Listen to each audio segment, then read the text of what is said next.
எப்போ ஒரு மனிதன் இந்த மாதிரி அரை மணி நேரம் 1 மணி நேரம் பண்ணி பழகி 8 மணி நேரம் 8.5 மணி நேரம் அவன் உட்கார்றானோ,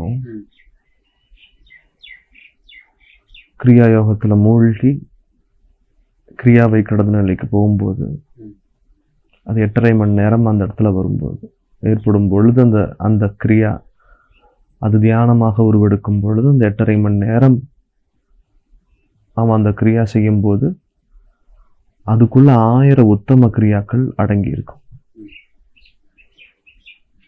அது என்ன 1000 உத்தம கிரியாக்கள்? அதுல என்ன ரகசியமும் அதுல என்ன அப்படி ஒரு விசேஷம் இருக்குன்னு பார்த்தீங்கன்னா,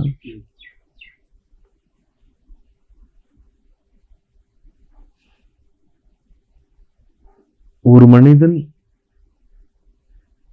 அந்த 8.5 மணி நேரம் செய்யப்படும் அந்த கிரியா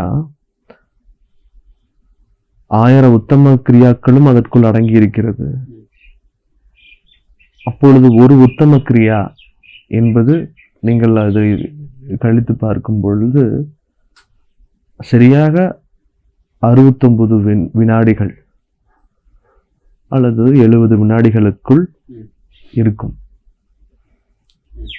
அந்த 69 வினாடிகள் செய்யப்படும் ஒரு உத்தம கிரியா நீங்கள் 1 வருடத்திற்கு பின்பு என்ன பரிணாமம் அடைகிறீர்களோ அந்த பரிணாமத்தை இப்பொழுதே வழங்கிவிடும்.